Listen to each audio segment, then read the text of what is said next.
So today I have the privilege of being invited into one of New Zealand's arguably largest collections of Lego, and definitely, in my opinion, the largest collection of vintage Lego that I've ever seen, possibly the largest Lego collection in New Zealand, Mr. Vaughan Block.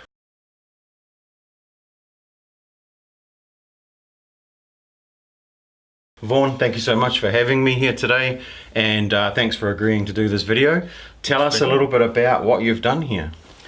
I've been collecting Lego for about 30 years, and I started with some technical Lego Technics. Technics, which was pretty cool, and then I bought a very large collection from someone, and in there was a lot of old Lego, Right. and I started researching that and figured, well, I'll start collecting vintage Lego. Right. So how long ago was that? That was about 1995. Right, so quite a long time ago. Yeah. You don't have to do the maths on this. No, it's we okay. don't, no. But so obviously you've spent a long time collecting some vintage Lego, and we'll have a look around and show some of that collection. It's quite amazing.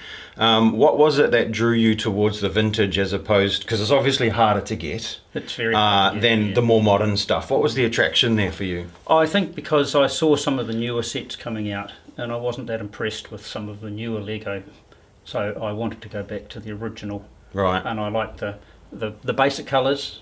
Yeah. The buildings that they had, Yeah, right. the ones that were sort of true to the original Lego Yeah. feel. Did you have Lego as a kid? What's your Lego story? We had one Lego car, Yeah. the Renault of the Hobby series, Right. and we were allowed to play with that and then put it all back in its box. Right. And that was it? And we had a box.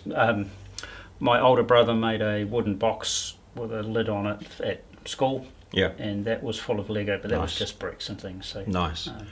So having a look around in here, you've put together quite a substantial display. Tell us a bit more about what this is and what you hope to do here. All right, well, everyone that saw the collection over the years growing, and when I moved from a house into this industrial space, they all thought that it would be a good idea for me to display it to the public. Absolutely. And so about 6 months ago, we moved everything out of here and painted it. Wow. Bought all the racks and did lots and lots of painting. Yeah. And then started to set it up in here. And so obviously that must have been a heck of a lot of work, because you can't help but walk through that front door and be immersed in what is a very professional display. So well done for that. Oh, thank you. You're going to be opening this up to the public Very soon, yes. by appointment. By appointment to start Yep. with. We've already had some families through in the school holidays Excellent. as a practice run. Excellent. See what happened. See So- which ones the kids ran to. Fantastic. And what they did. So tell us, how do people make an appointment to come and visit your wonderful display here? At the moment, we've got a Facebook page with email address and phone number on it. Cool. I'll link that in the description. Very good, thank you. Yep. Yes, a web page will be coming, and then there'll be an appointment calendar up on Excellent. those, so that people can go and choose their time. Excellent. And I can put times that I will be open, Yep. so that I'm. Fantastic. And then hopefully over Christmas, I'll try and be open all the time during some of that period anyway. Yeah. So Just come in.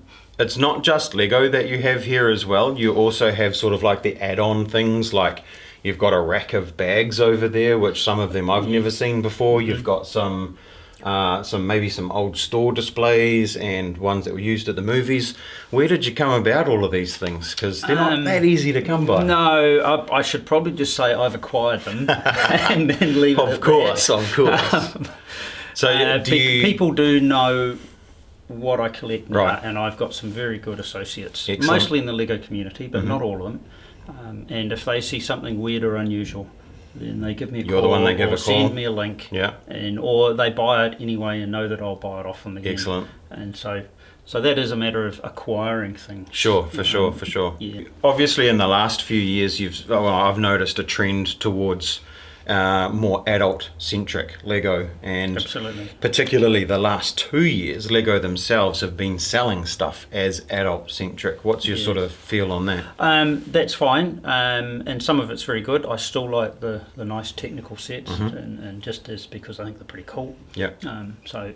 Sometimes it's a bit of a battle between spending the money on those or something that's 40 or 50 years old.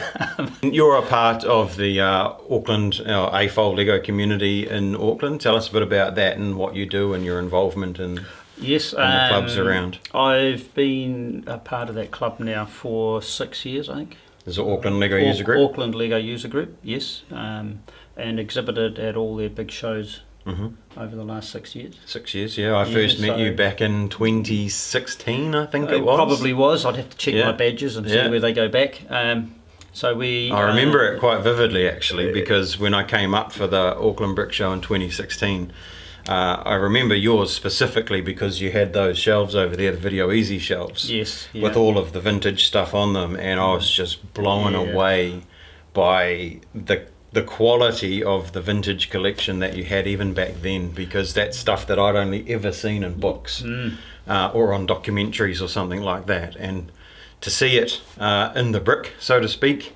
was actually quite spectacular. So this here is probably one of my favourite sets in the entire collection, my favourite item of Lego in the collection.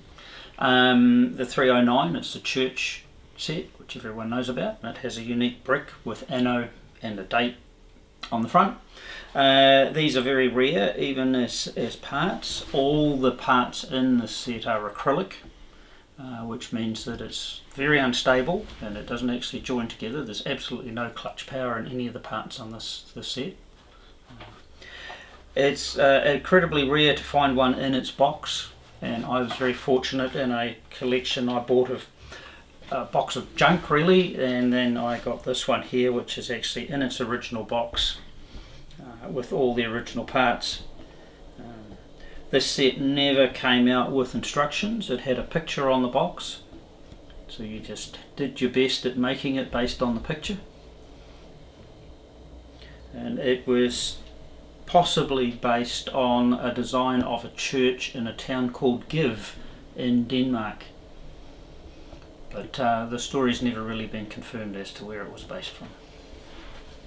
So that's a pretty cool set, very, very collectible now. These are traded on the international market, either as sets, certainly in the box. If you have a look on eBay or anything, you might find one available worldwide at any one time.